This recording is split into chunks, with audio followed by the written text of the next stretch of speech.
Olá, meus irmãos, glória a Deus, aleluias. Cumprimentando a todos na paz do Senhor Jesus Cristo, que as bênçãos de Deus estejam sobre a vida de cada um de vocês. Estamos aqui para iniciar o nosso estudo bíblico neste instante, seguindo com o Salmo de número 132, é o que nós vamos estudar hoje. Mas quero abrir com uma oração pedindo a Deus as bênçãos pela vida de cada um de nós, de cada um de vocês aí.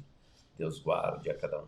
Querido e eterno Pai, quero abrir, Senhor, este momento de estudo na Tua Palavra, com esse tempo de oração, Senhor, de pedir que a Tua bênção esteja sobre a vida de cada um dos irmãos, cada um daqueles, ó Senhor, que buscam ouvir a Tua Palavra, aprender melhor a Tua Palavra, nos aprofundarmos da Tua Palavra. Pai querido, hoje, Senhor, quando estaremos estudando mais um dos salmos penitenciais, dá-nos a Tua luz, a Tua direção, Pai. Em nome de Jesus Cristo eu te peço, para a glória de Deus. Amém.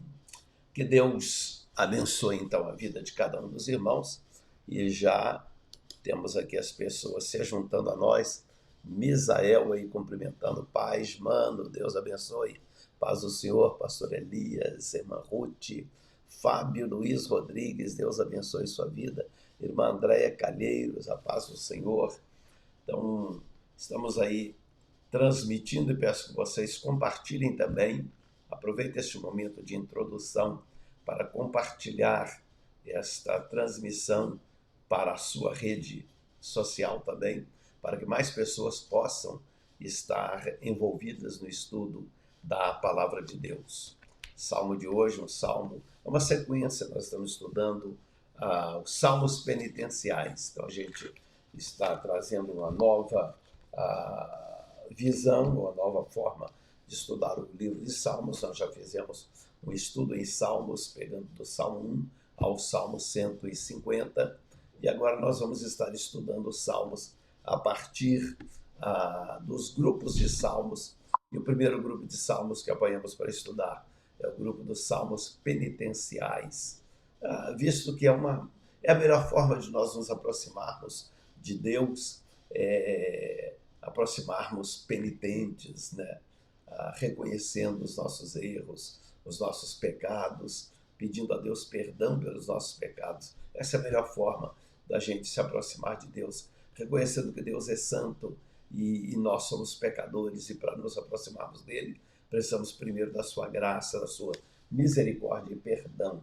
Já Vladimir e Eliane conosco também, participando aqui, e convido então os irmãos, compartilhe com os demais aí, compartilhe na sua rede social, para que mais pessoas possam estar assistindo conosco essa transmissão no livro de Salmos. Eu quero aproveitar também estou apanhando aqui os meus contatos, para também compartilhar aqui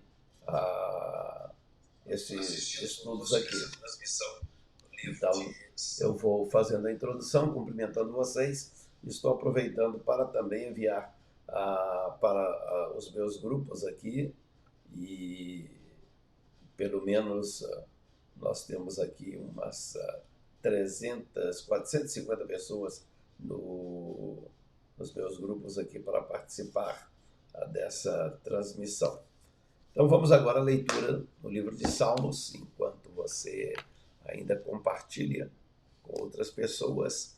Nós vamos lá, Salmo de número 32, é o Salmo da bem-aventurança sobre aquela pessoa que recebe o perdão de Deus. Bem-aventurança do perdão. Diz: bem-aventurado aquele cuja transgressão é perdoada, cujo pecado é coberto. Bem-aventurado o homem a quem o Senhor não imputa maldade e em cujo espírito não há engano. Enquanto eu me calei, envelheceram os meus ossos pelo meu bramido em todo o dia, porque de dia e de noite a tua mão pesava sobre mim. O meu humor se tornou em sequidão de estio. Selá. Confessei-te o meu pecado e a minha maldade não encobri. Dizia eu: confessarei ao Senhor as minhas transgressões, e tu perdoastes a maldade do meu pecado. Selá. Pelo que todo aquele que é santo orará a ti, o tempo de te há tempo de te poder achar, até no transbordar das muitas águas, estas a ele não chegarão. Tu és o lugar em que me escondo, tu me preservas da angústia, tu me cinges de alegres cantos de livramento. Selá. Instruir-te-ei e ensinar-te-ei o caminho que deves seguir. Guiar-te-ei com os meus olhos. Não sejais como o cavalo, nem como a mula, que não tem entendimento, cuja boca precisa de cabresto e freio, para que se não atirem a ti. O ímpio tem muitas dores, mas aquele que confia no Senhor, misericórdia alcançará. Alegrai-vos no Senhor, regozijai-vos vós, os justos, e cantai alegremente, todos vós que sois retos de coração. Amém. Então, essa leitura dos Salmos, ainda cumprimentando aí Antônio Augusto, aí meu irmão. Então, junto aí, Antônio Augusto, Eliane Vladimir, Fábio Luiz Rodrigues, saudades aí também, Fábio. Deus abençoe a vida de vocês. Então, o estudo de hoje tem a ver com a bem-aventurança do perdão. Estudamos na última semana o Salmo de número 6 e hoje 32. Então, esses salmos, juntamente com esse salmo e mais outros 6, um total de 7 salmos, que é o Salmo 6, Salmo 32, 38, 51, 102, 130 e 143, são chamados salmos penitenciais. Então é importante a gente estudar este grupo de salmos juntos aí. Se nós fôssemos colocar numa ordem de eventos, provavelmente o Salmos 32 teria que vir após o Salmo 51, porque o Salmo 51, o salmista vai ali a orar e pedir perdão a Deus pelos pecados. No Salmo 32, ele está falando da bem-aventurança do perdão que ele já havia recebido. O outro grande amigo meu entra aí também para participar, que é Paulo Sérgio Silva e o Painha. Paz do Senhor, Deus abençoe.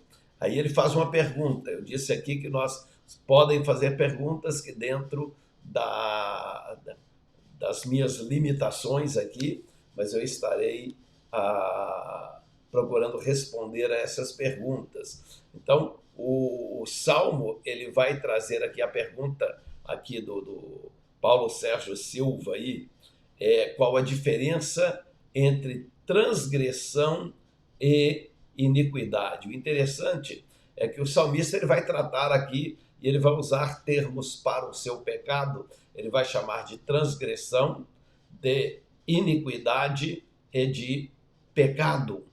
Então, são 3 palavras distintas, não é tradução diferente da mesma palavra ou forma que eles colocaram só por questão retórica, para não repetir a mesma palavra. É que, originalmente, no hebraico, o salmista ele usou para transgressão pesar, que fala de rebelião em si, de crime, de ofensa legal, de uma ofensa legal.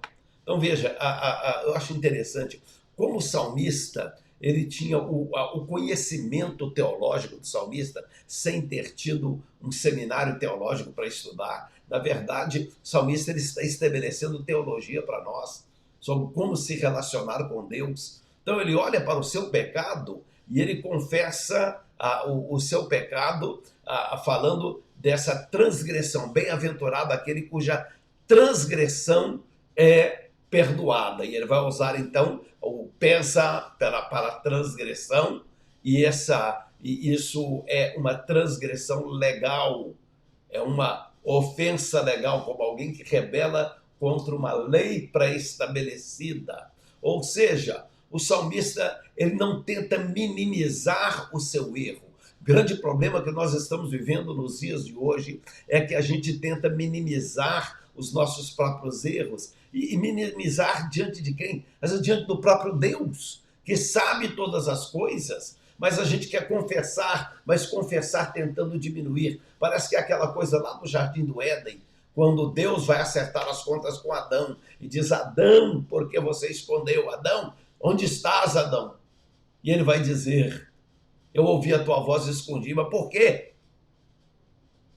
Porque a mulher que o Senhor me deu como companheira. Gente, Deus havia instruído a Adão claramente: Adão, você não pode comer desse fruto. Deus coloca Adão como líder ali no jardim.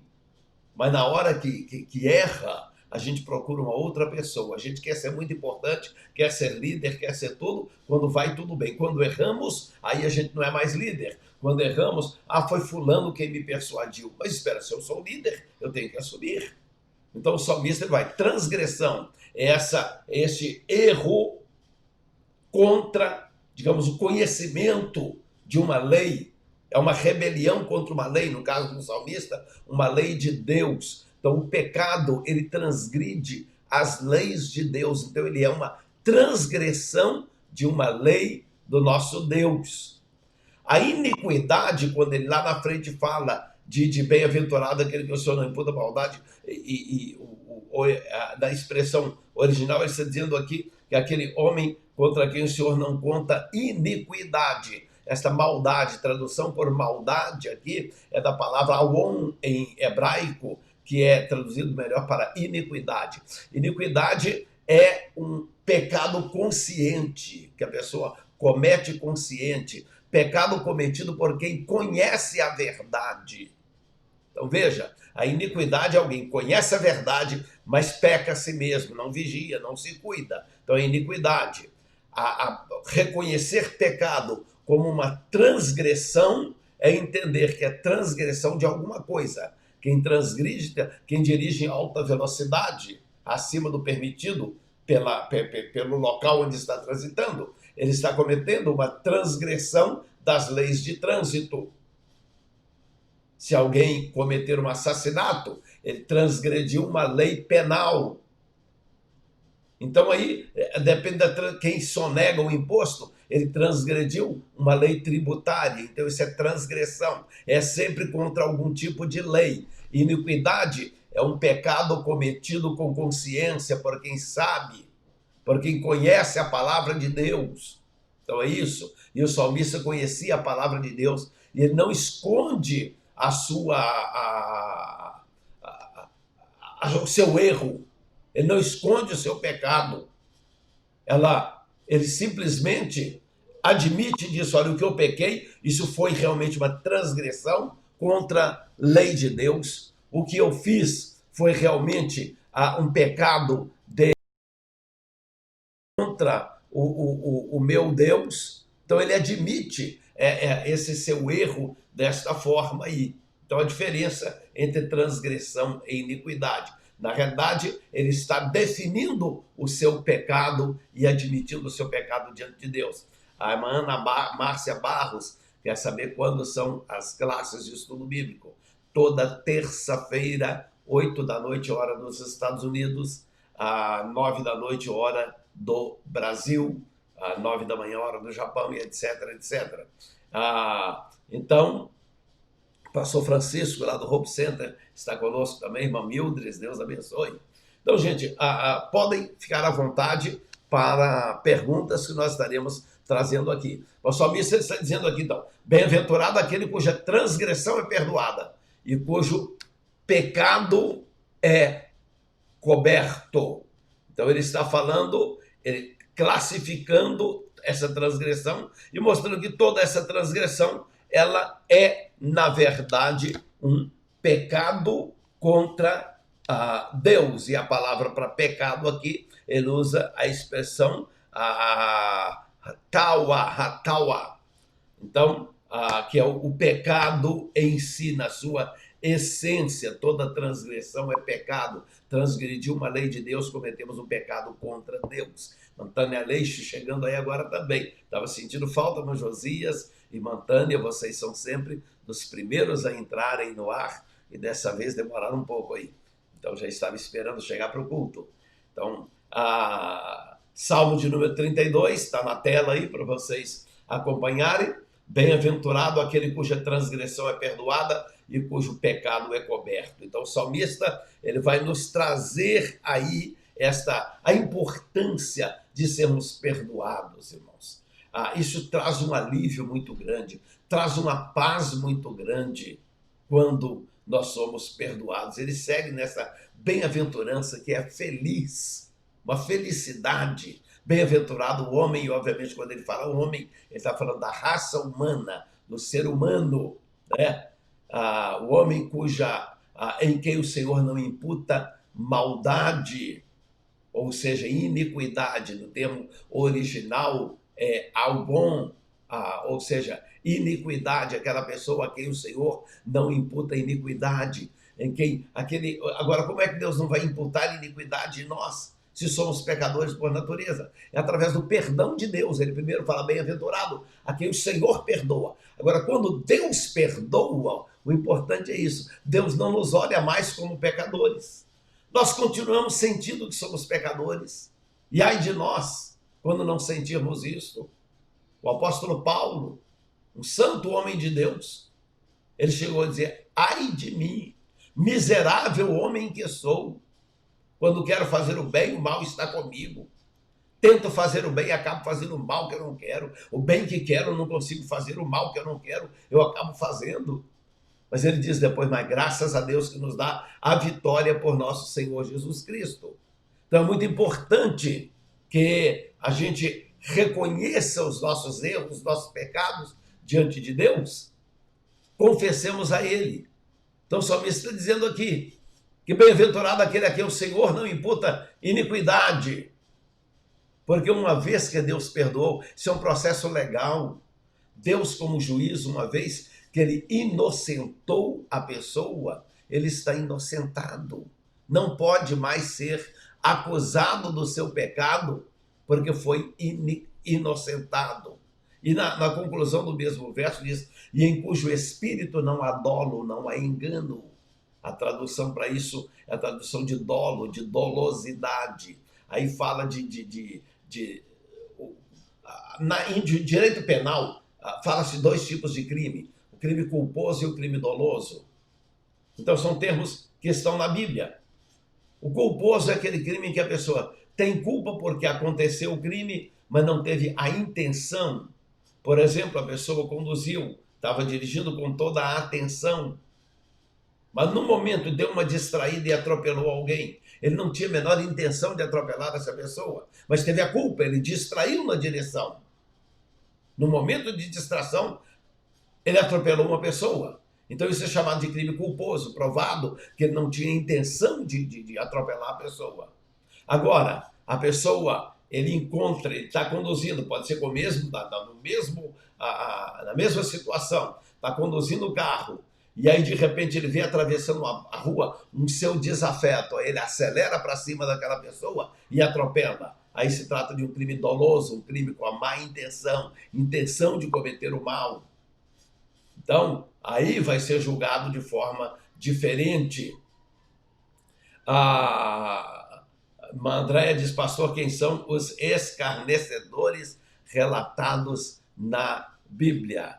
Eu vou, já a hora que terminar esse tópico aqui, eu entro nessa pergunta da irmã Andréia. Então, a Bíblia diz: bem-aventurado aquele que o Senhor não imputa maldade e em cujo espírito não há dolo, não há engano, ou seja, não há má intenção. A pessoa não está ali planejando pecar. O espírito com engano, enganoso, é aquela pessoa que parece que está tudo bem, parece que é um cristão autêntico, mas está dentro de si planejando pecar. está dentro de si pensando, sabe de uma coisa? Eu vou cometer isso e depois eu peço perdão a Deus. Isso é dolosidade. Isso é má intenção. Isso é engano. Nós precisamos estar vigiando sempre. A nossa intenção tem que ser de não pecar, de não ofender o nosso Deus, não entristecer o nosso Deus. Essa deve ser a nossa intenção. Aí a Bíblia diz, o espírito dele não há engano. Agora, quando a pessoa voluntariamente peca, planeja pecar, ele está com o espírito com engano. Vamos à pergunta da irmã Andréia Calheiros, que é: quem são os escarnecedores relatados na Bíblia? Salmo 1, né? Bem-aventurado o varão que não anda segundo o conselho dos ímpios, nem se detém no caminho dos pecadores, nem se assenta na roda dos escarnecedores. Escarnecer é zombar, tratar com leviandade, com vilipendiar, que é tornar vil uma coisa sagrada. E no caso dos escarnecedores, estão falando exatamente dos escarnecedores de Deus, aqueles que escarnecem das coisas sagradas, escarnecem e zombam da nossa fé. Então são os escarnecedores, zombadores da fé. Então são esses os escarnecedores. E o crente tem que cuidar muito para não se envolver com escarnecedores. Eu tenho batido muito na tecla do cuidado dos programas que o crente assiste, na internet, aquelas coisas humorísticas e piadas humorísticas que as pessoas estão assistindo aí à vontade. E às vezes a grande parte dessas anedotas são escarnecendo do próprio nome do nosso Deus. E a pessoa assiste numa naturalidade, ri da gargalhada de coisas que escarnecem do próprio Deus. A Bíblia diz que os filhos das trevas são mais prudentes do que os filhos da luz. Tem coisa que a gente tem que aprender com os filhos das trevas. Escarneça, experimente escarnecer perante o muçulmano da sua religião, do seu Deus, para ver o que vai acontecer. Eles não vão aceitar. E vão até partir para o extremo, que é para a violência contra quem escarneceu.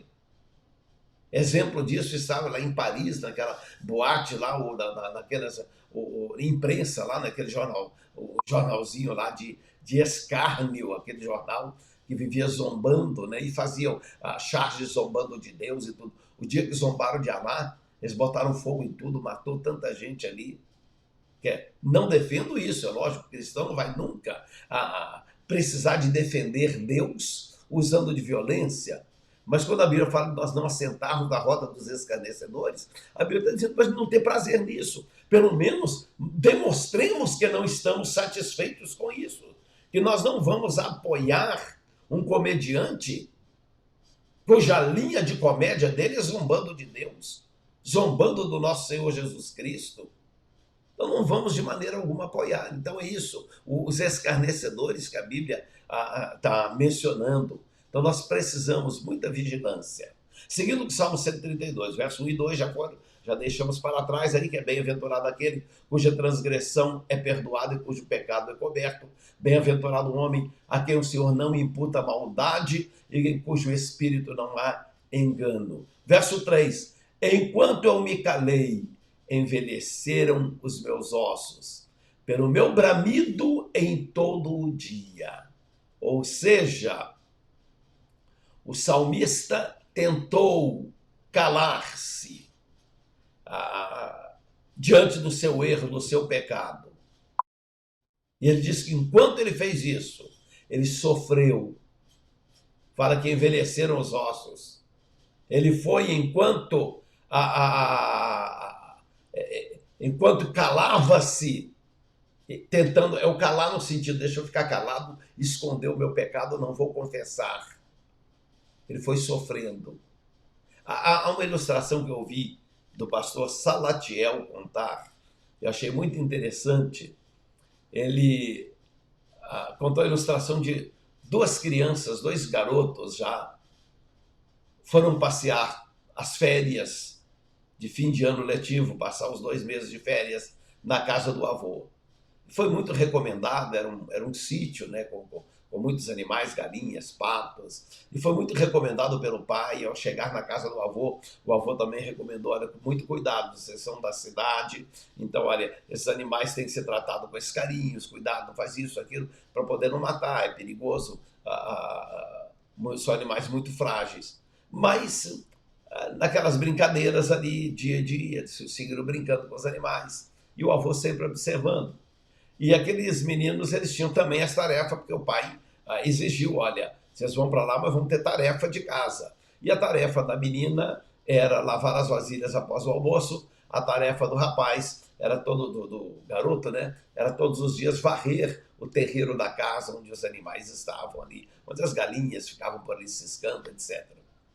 Um dia, que é bem no início, aí nas primeiras semanas, aquele menino brincando de jogar pedra, acabou jogando uma pedra, a pedra acertou na cabeça de um pato, matou o pato, e ele deu um jeito de esconder o pato por lá. Mas, obviamente,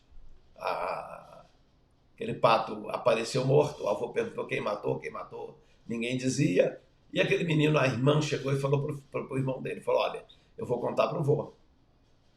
Só não conto se você fizer um trato comigo. Se você passar a lavar as vasilhas do almoço no meu lugar. E ele aceitou. Pensou, se contar para o vô, pode ficar pior. Então aí agora todos os dias terminava o almoço e o garoto ia lavar as vasilhas para a irmã. E às vezes o avô ainda perguntava, avó, mas por que você vai lavar as vasilhas? É a sua irmã. E ele dizia, não, eu quero lavar, eu vou lavar para ela. E lavava. E ele foi um dia, dois, uma semana, 2 semanas. O menino foi cansando daquela tarefa árdua, de escravizado agora da irmã. Lavava a vasilha, depois tinha que cuidar do quintal. Toda a tarefa que aparecia para a irmã fazer, a irmã mandava ele fazer. Aí um dia ele, cansado do que estava, ele pensou, sabe de uma coisa? Eu não vou aguentar mais isso. Aconteça o que acontecer, eu vou contar para o meu avô que fui eu que matei o pato. E correu para o colo do avô e disse, vô, quero te contar, fui eu que matei o pato. Eu fiz esse trato com a minha irmã e eu estou sendo escravo da minha irmã porque eu matei o pato. Agora, avô, pode me punir, pode fazer o que quiser comigo, mas eu não aguento mais ficar minha irmã me mandando lavar vasilha e toda tarefa que manda para minha irmã, ela passa para mim, eu sou obrigado a fazer. Aí o avô disse, olha, o dia que você matou aquele pato, eu vi, eu estava na janela. Eu vi quando você jogou a pedra e matou o pato, e escondeu o pato. Eu perguntei quem matou, para ver se vou te dar uma oportunidade para você confessar. Eu escutei você tratando com a sua irmã, de que você faria todas as tarefas dela, para ela não contar. E ele disse, não, por que você ficou esperando, vô, para poder? Me deixou sofrer tanto. O avô disse, olha, eu queria ver o quanto você estava disposto a ficar escravo dos seus erros, ao invés de confessar o seu erro e pedir misericórdia. O avô deu um abraço para ele, um beijo e disse, você está perdoado, meu filho. Fica livre, pode brincar, pode ficar à vontade. Então, o salmista, quando ele diz aqui, que enquanto eu me calei, envelheceram os meus ossos, ele está falando de que o resultado dos nossos pecados, a gente não confessar os nossos pecados, a gente está fazendo pior para a gente do que esconder. A gente vai se acabando, a gente vai sofrendo por causa do esconder o pecado, de guardar o pecado, ao invés de confessar e pedir, Deus, tem misericórdia. É o que o salmista está dizendo, bem-aventurado, aquele cuja transgressão é perdoada. Coisa boa, ele diz, eu tentei me calar. E a Bíblia não diz quanto tempo o salmista ficou, quantos dias, quantos meses, ou se passou ano do salmista calado, sem confessar o seu pecado. Ele diz que enquanto aconteceu isso, ele diz, de dia e de noite, verso 4, porque de dia e de noite a tua mão pesava sobre mim, o meu humor se tornou em sequidão de estio. E aí vem a expressão selá, que eu explico já. Então ele diz que enquanto ele calou, era dia e noite sofrendo, ele sentia a mão de Deus estar sobre mim. Mas eu quero dizer uma coisa para você, meu irmão. Quando a mão de Deus pesa sobre nós por causa dos nossos erros, não é que Deus quer nos castigar por causa do erro. O que Deus quer é nos trazer ao arrependimento. Ele quer que a gente sinta o quanto as nossas transgressões nos estão causando tanto sofrimento, e Deus então quer nos trazer para perto dele, dizer, olha, arrependa. Arrependa porque você vai ficar sofrendo. Confessa o pecado, peça perdão que eu estou aqui para perdoar. Uma grande luta de Deus conosco, irmão. Não é, Deus não luta contra nós, ele luta conosco para nos abençoar, para nos perdoar. Ele quer perdoar, ele quer abençoar as nossas vidas. Mas nós ficamos naquela insistência tentando encobrir os nossos pecados. Então o salmista, ele inclui aqui um selá, eu já disse em estudos de outros salmos aqui, isto se trata de uma nota, de uma pausa musical. Os salmos eram para ser cantados e normalmente o compositor ele colocava onde ele era para colocar essa pausa musical. Essa pausa normalmente era uma pausa longa. Então parava-se. Por quê? Instrumentos naquele tempo não tinham a precisão de afinação que tem nos dias de hoje. Então era comum, enquanto vai tocando o instrumento ir desafinando. Hoje temos instrumentos eletronicamente afinados que ficam semanas e semanas aí sem desafinar. Eu estou com o violino aqui colocado aqui, que já faz semanas aí e ele mantém a afinação, que é fantástico. Então, essa pausa aí, ela servia para afinar os instrumentos. A mesma pausa servia, enquanto afinava os instrumentos, era uma pausa para meditação, para a congregação meditar.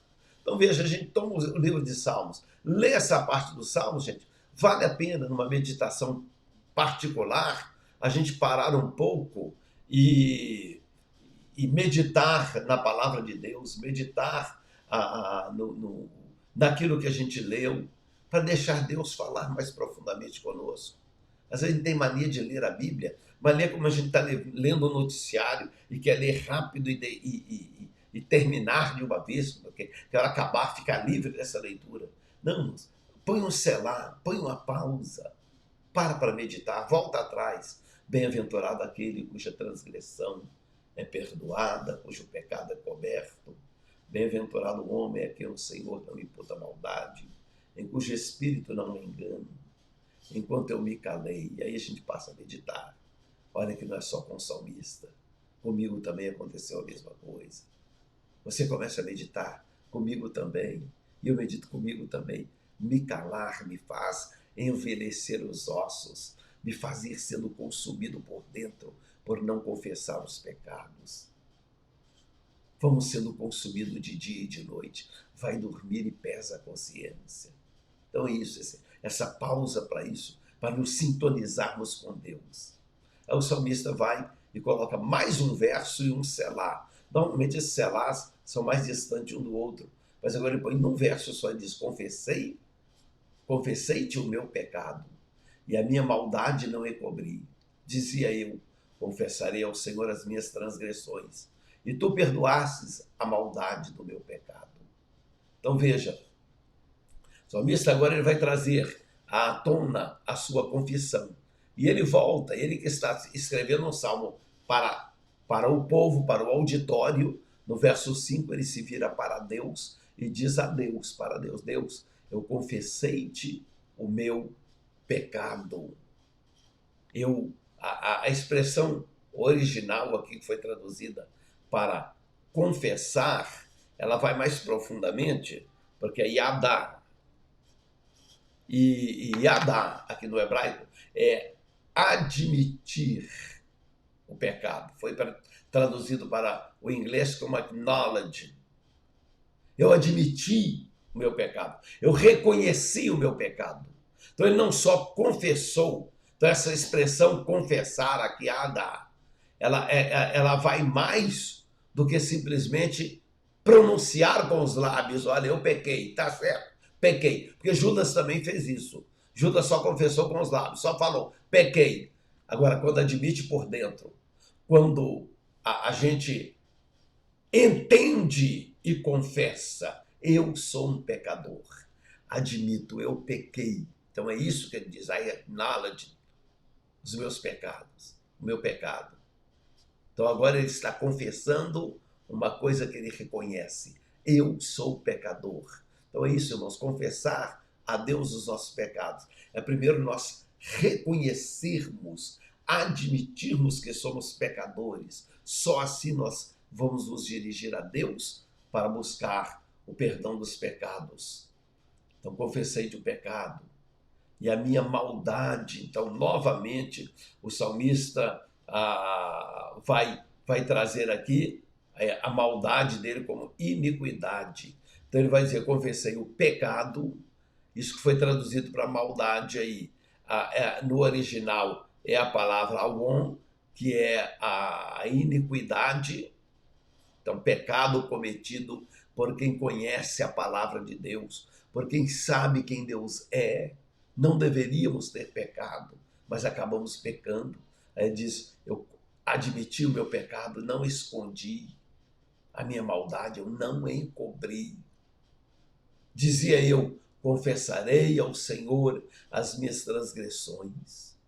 Então ele tomou a decisão, eu vou confessar as minhas transgressões. Então veja que o Paulo, ele tinha me perguntado no início a diferença entre transgressão transgressão e iniquidade. Então veja como o salmista ele trabalha com as palavras, não é uma questão retórica, ele trabalha com as palavras dando peso ao seu pecado, reconhecendo a gravidade dos seus erros, do seu pecado. Então ele admite isso e diz, eu confessei meu pecado, não escondi a minha iniquidade, confessei a minha transgressão. Então pecado, iniquidade, transgressão, ele admite, eu confessei ao Senhor. E quem faz isso, aí ele pode dizer, ele está falando com Deus, né? Eu dizia, confessarei ao Senhor as minhas transgressões, e tu perdoastes a maldade do meu pecado. Então, quando ele confessa ao Senhor, ele diz, aí o Senhor perdoou a iniquidade do meu pecado. Então, veja, ele está mostrando que o seu pecado, ele envolvia transgressão e iniquidade. Então, e ele sabia que a parte mais difícil para nós conseguirmos o perdão é da iniquidade. A transgressão, a pessoa pode transgredir por uma distração, mas a iniquidade é um pecado cometido digamos, o Espírito Santo está ali trabalhando no nosso coração, mostrando, olha, você está caminhando para o lado do pecado, e a gente caminha a si mesmo. A gente resiste ao Espírito Santo. Então é o pecado contra a luz. Em alguns dicionários bíblicos, vocês vão descobrir a tradução, a explicação de iniquidade como pecado contra a luz, contra o conhecimento, contra a iluminação do Espírito Santo. Na nossa vida, a gente resistir à luz do Espírito Santo e ainda assim pecar. Ele põe o outro selar. Ou seja, ele pega assim, é tão importante que essa confissão, que ele isola isso, transmite para o povo no seu cântico e põe um selar, como que diz. Medita todo mundo nisso que eu acabei de falar. Para um pouco para poder meditar no que eu estou dizendo. Seria isso que o salmista diria. Confessei-te o meu pecado, a minha maldade não encobri, ou a minha dolosidade, né? Porque foi um pecado planejado. Dizia eu, confessarei ao Senhor as minhas transgressões e tu me perdoastes. Então, muito importante isto. Deixa eu ler aqui a participação da irmã Andréia. Pastor, cresci numa igreja que na Santa Ceia, alguns iam na frente da igreja e confessavam os pecados, os irmãos oravam. É correto isso ou é somente ao Senhor Deus? Porque hoje em dia nunca mais vi essa prática. Olha, essa prática é uma prática correta, corretíssima. Usamos até hoje essa prática. Agora, dividimos apenas em questões, porque o pecado, há aquele pecado que pode ser confessado só a Deus, foi um pecado que tem a ver só com Deus. Aqui o salmista está confessando diante da igreja. Lembra que esse salmo era um salmo para ser cantado na igreja. Então, quando pega aqui o salmo porque era um pecado público. Davi pecou um pecado público. E ele agora traz a público o seu arrependimento. O pecado de Davi causou escândalo para a igreja. Então precisava ir à frente da igreja pedir perdão. Pedir o perdão. Então é bíblico isso. E nós usamos sempre que a pessoa comete um erro, um pecado, aquele pecado causou um escândalo para a igreja, ele deve pedir perdão para a igreja e a igreja orar por aquela pessoa. Agora, se o pecado é um erro contra um irmão individualmente, ofendi individualmente aquele irmão, eu posso ir àquele irmão e pedir perdão a ele. Se aquele irmão me perdoar, eu posso orar juntamente com aquele irmão. E ali, pronto, recebi o perdão, o irmão me perdoou. É a pessoa ofendida. E, obviamente, vamos orar a Deus pedindo, Deus me perdoa por eu ter ofendido meu irmão. Porque todo pecado, ele é um pecado contra Deus também. Então, nós pecamos contra a semelhança de Deus, contra o meu irmão. Aí peço perdão a ele. Pode resolver entre nós.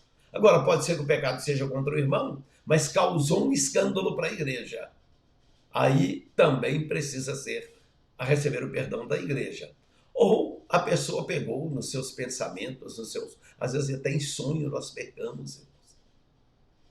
Aí é o tipo de pecado que eu posso confessar só a Deus. Eu não pequei contra ninguém, não tem outra pessoa envolvida direta no meu pecado, um pecado meu com Deus, eu pequei contra Deus. Então, se pequei contra Deus, não causei escândalo a ninguém, não tem mais ninguém envolvido no meu pecado, um pecado direto só entre eu e Deus. Então eu vou orar a Deus, pedir perdão a Deus. É sempre de bom alvitre, de bom conselho. Se o crente está em dúvida, devido à gravidade do pecado, digamos, você pode ter pecado, um pecado só entre você e Deus. Mas deixa eu falar de uma gravidade muito grande, que seria, você pecou entre você e Deus, mas o seu pecado foi que você buscou o ocultismo. Ninguém está sabendo, dentro do seu quarto, você pesquisou na internet coisas de ocultismo e até praticou rituais de ocultismo que você aprendeu na internet para ver se funciona, se dá certo, o que tem. Foi só entre você e Deus, trancado dentro do quarto, diante do computador. Mas eu vou dizer uma coisa, é o tipo de pecado que você vai precisar de ajuda, sim. Você vai precisar de ajuda.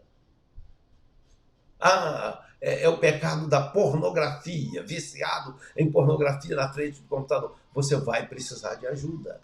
Não vai adiantar você confessar só, escondido entre você e Deus, porque você vai acabar voltando a pecar. Talvez uma vez ou outra que você teve um mau pensamento, uma coisa assim, você pode pedir perdão, mas se você está viciado em alguma coisa desse gênero, você comete pecados de uma gravidade dessa, é melhor que você então busque ajuda. Aí você procura o seu pastor. Conta para ele, pastor, estou tendo tal tipo de problema. E o pastor, se é um homem de Deus, se é um pastor que tem ética, ele vai tratar com você e não vai tornar público o seu problema. Uma das grandes situações que nós estamos vivendo de hoje, irmã Andréia, respondendo ainda a sua pergunta, é que muitos crentes têm sido escandalizados por procurar o pastor, pensando que está procurando um homem de Deus, com ética e princípios, confessa um pecado a ele, e daí a pouco o pastor contou para a esposa contou para a amiga, o próprio pastor contou para outro, e o próprio pastor espalhou o pecado do outro. Ou então está no púlpito falando do pecado da pessoa, que ele em confiança confessou. Então existe o que que se chama de confidência pastoral, que nós precisamos ter a confidência pastoral. Então, nós devemos guardar os segredos das pessoas. Então, se a pessoa confiou a um pastor, um segredo seu, uma fraqueza sua, o pastor vai orar, vai ajudar. Se não se trata de um escândalo, aí o pastor vai dizer, olha, eu preciso, isso tem que ser levado à igreja. Você precisa pedir perdão para a igreja. Não tem que necessariamente explicar para a igreja. Aliás, se já causou escândalo, alguém já sabe. Eu normalmente não divulgo na igreja, mesmo que alguém já sabe. Ah, jamais, mas já sabe, então tem que divulgar. Não. Tem irmãos que não sabem e não precisam saber. Então não é função nossa. E aí, por questão legal, a Andréia completando ainda a resposta. Por que não existe hoje essa situação também? Porque já alguns pastores entraram em problemas sérios na justiça por ter divulgado o pecado de alguém. E eu conheço uma situação em que um pastor quase morreu, teve que ser tirado da igreja pela porta dos fundos, colocado no porta-mala de um carro e saíram com ele da igreja, para ele nunca mais voltar naquela igreja, porque ele acabou anunciando o pecado de uma irmã que em confiança confessou para ele o pecado. Ele publicou o pecado da irmã, e o marido da irmã não era crente, e entrou na igreja para matar o pastor. Então, há cuidados a se tomar. Nós não devemos, de maneira alguma, expor.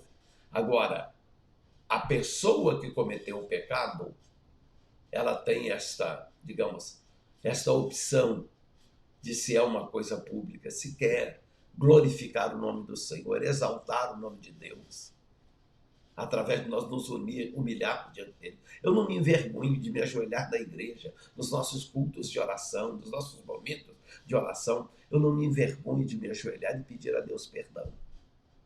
Reconhecer que sou pecador. Aliás, toda vez que eu vou orar, eu começo reconhecendo que sou pecador e pedindo perdão a Deus, porque a Bíblia diz: bem-aventurado é aquele cuja transgressão é perdoada, cujo pecado é coberto. Amém? Bom, Ronivon, saudade do irmão. Um dos primeiros a entrar também, mas agora acho que no verão está trabalhando até mais tarde e estou com saudade de ver a sua mana. Eu já aceitei-a como da minha página do Facebook para ver se ela recebe as notificações para entrar aqui nas nossas transmissões aqui. E eu não tenho tido o privilégio de ver a irmã Edna entrar aqui nas transmissões. Mas transmita meu abraço para ela, para o esposo. Deus abençoe ricamente. A vida dela está sempre nas minhas orações. Amém? Então o salmista agora no verso 6, ele vai dar conselho, né? Na primeira parte, ele fala sobre a bênção do perdão. Na segunda parte, ele fala sobre o sofrimento de quem não se arrepende. E na terceira parte do Salmo, ele vai dar conselhos. Conselho de quem foi perdoado. Vamos, esse Salmo é conselho de alguém que pecou, de um rei, de um homem muito importante, mas que não teve vergonha de confessar o seu pecado e de publicamente dizer: eu pequei, pedi perdão a Deus, fui perdoado, e bem-aventurado quem faz isso. Verso 6, ele vai dizer então: pelo que todo aquele que é santo orará a ti. Vamos, lembre-se aqui que quando o salmista está dizendo que todo aquele que é santo orará a ti, ele não está dizendo aqui todo aquele que nunca pecou, todo aquele que não tem pecado. Não, é todo aquele que é santo no sentido... A tradução para o inglês da palavra aqui é mais para piedoso, né? Que é a palavra hassid. Então, hassid para do hebraico é piedoso, todo aquele que é piedoso, todo aquele que é temente a Deus, é isso. Então, a tradução para santo é no sentido de ser piedoso, de ser temente a Deus, e não naquele sentido canônico da palavra, aquele que não tem pecado, aquele que já foi canonizado, de tão santo que é. Não, é aquele que é piedoso, aquele que tem temor de Deus, ora a Deus, busca a Deus. Há tempo de poder achar. Por que ele diz há tempo de poder achar? Porque pode ser que seja tarde demais. Se a pessoa fica esperando muito tempo, pode ser que a morte vem e nos alcança sem a gente ter confessado os nossos pecados, sem a gente ter pedido perdão a Deus. Então, ora, há tempo de achar, há tempo de achar graça, há tempo de encontrar a presença de Deus. Ele diz: até no transbordar das muitas águas, estas a ele não chegarão. Ou seja, aquele que busca a Deus, ele está trazendo aqui uma linguagem figurada, né? A maré, as águas transbordando, vindo contra ele para naufragar. Mas nós buscamos a Deus, irmãos. As águas revoltas não nos atingirão. Nós não vamos ser afogados pelos problemas do mundo. Verso 7, ele diz, tu és o lugar em que me escondo. Veja, olha, o salmista, ele vai falando para o povo, fala com Deus ao mesmo tempo, né? Ele aconselha o povo, quem é santo orará a ti, quem é santo orará a Deus, e diz, tu, ó Deus, tu és o lugar em que me escondo.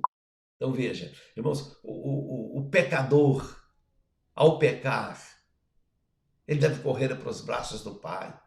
Eu me lembro de uma outra ilustração de um pai que estava na sua biblioteca valiosíssima, lendo o seu jornal, e ele sempre advertia seu filho pequeno, de seus 5 anos de idade, para não tocar naqueles livros, naquelas relíquias de livros, para evitar rasgar um livro daquele. E um dia ele está ali com o seu jornal, lendo o seu jornal, ali tapando quase que a visão, e o filho entrou sorrateiramente na biblioteca, no escritório do pai, apanhou um livro na estante, estava ali um livro que era uma relíquia, tinha muitas fotos ilustrativas, e de repente ele puxa uma página e rasga. Obviamente não vou rasgar, porque essa é uma das enciclopédias, uma relíquia aqui. O pai só percebeu a hora que a página rasgou, ele abaixa o jornal, o filho tremendo de pavor agora, olha para o pai o encara, abaixa os óculos e encara o filho por cima dos óculos para ver agora qual é a reação do filho que tinha rasgado uma página de um livro que o pai recomendava tanto para não tocar. E aquele filho olha para o pai tremendo, apavorado com as ameaças que o pai já tinha feito, e de repente começa a chorar, larga o livro, corre para o colo do pai e abraça o pai chorando. Não preciso dizer que esse pai não teve coragem de dar os tapas que ele prometeu que daria se o filho rasgasse um livro. O pai o acariciou, falou do prejuízo, mas que ele era mais importante do que um livro. E assim foi. Então o salmista diz aqui, tu és o lugar em que eu me escondo. Então, irmãos, é importante. A gente mesmo cometemos um erro, um pecado. Não foge de Deus, não. Não faz como Adão e Eva que tentaram esconder de Deus. Ninguém se esconde de Deus. Então, já que não dá para esconder de Deus, corramos para os braços de Deus. Ele diz, tu me preservas na angústia, tu me cinges de alegres cantos de livramento. Ou seja, na angústia, naquela angústia que o pecado causa em nós. O Senhor nos guarda ali, tem misericórdia. E fala que depois ele nos cinge de alegre canto. Aí o salmista coloca o último selado do salmo, a última pausa do salmo. Pausa para meditarmos, irmãos. Quanto é importante nós corrermos para os braços de Deus. Nós corrermos para perto de Deus. A Andréia diz aqui, esse salmo não era usado na adoração no templo, como uma confissão de pecados, era cantado juntamente com os outros adoradores. Exatamente, os salmos eram... todos eles foram compostos para a adoração, mas esses salmos eram exatamente os salmos, esses 7 salmos que eu citei aqui, que nós estamos estudando esse grupo de salmos, era no momento específico do culto hebraico, em que o povo era convocado a se penitenciar na presença de Deus, a confessar os pecados da presença de Deus. Então era utilizado este salmo para isso. Aí, no restante da instrução do salmista, ele diz, instruir-te-ei, ensinar-te-ei o caminho que deves seguir, guiar-te-ei com os meus olhos. Na verdade, se a gente olha aí, o salmista ele saca, ouvindo Deus falar com ele. Ele fala com Deus e agora ele escreve aquilo que Deus está falando. Ele está como que? Dando conselho para os outros como se ele fosse destruir. Mas na verdade ele está profetizando. É Deus dizendo, eu vou te instruir, eu vou te ensinar o caminho que deve seguir, vou te guiar com os meus olhos.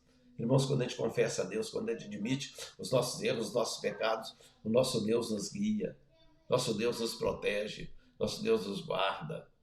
Aí o salmista, ele fala, e seguramente da parte de Deus, né? Com aquele pecador que queixo duro, né? Que a gente costuma dizer, queixo duro, não se dobra de jeito nenhum. Ele diz assim, não sejas como o cavalo, nem como a mula, que não tem entendimento, cuja boca precisa de cabresto e freio, para que se não atirem a ti. Ou seja, se não puser freio na boca do cavalo, da mula, cabresto para poder puxar para um lado para o outro, ele investe ainda contra o próprio dono. Então, nós, irmãos, não sermos como animais irracionais, que insurgem contra o nosso Criador, o nosso Deus. Nós vamos ser guiados pela palavra de Deus e não precisar de freio e cabresto para nos guiar para aqui e para ali. O salmista ele aconselha ainda mais, diz, olha, o ímpio tem muitas dores, mas aquele que confia no Senhor, a misericórdia o cercará. Então veja, o ímpio, ele faz questão de viver a sua vida ímpia, não confessa o pecado, não se arrepende. Mas quando nós confiamos em Deus, quando nós sabemos que vale a pena confiar em Deus, confessar a Ele os nossos pecados, Ele nos cerca de misericórdia. Misericórdia, irmãos, é Deus entender a nossa miséria e pôr o coração dele na nossa miséria, ter pena de nós, misericórdia, nos cercar com a sua graça. Ele encerra, para nós encerrarmos aqui, 9 horas em ponto agora, alegrai-vos no Senhor e regozijai-vos, vós os justos, e cantai alegremente todos vós, que sois retos de coração.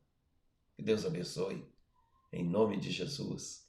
Voltaremos na próxima terça. Eu vou orar agora. Na próxima terça, nós voltaremos com o Salmo de número 38. Na próxima terça-feira, seguindo os salmos penitenciais. Depois nós pegaremos outro grupo de salmos aí.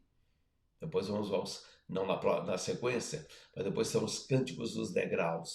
Uma outra fase linda também no livro de Salmos. Então, que Deus abençoe a todos. Vamos orar neste momento, em nome de Jesus. Querido e eterno Pai, eu te adoro, te louvo. Glorifico o teu nome, Senhor, por poder estar nesse tempo agora partilhando com os irmãos, deste momento de adoração a Ti, deste momento, Senhor, da estudo na Tua palavra, de reconhecermos, Senhor, que o Senhor é um Deus que perdoa as nossas transgressões, os nossos pecados, ó Senhor.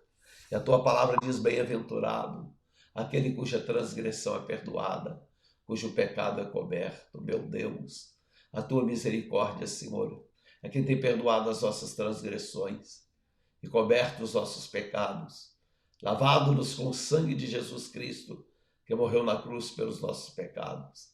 Deus, eu oro, Senhor, e peço pela vida de cada um dos irmãos que tem participado, todos aqueles que têm assistido, Senhor, e acompanhado pela internet.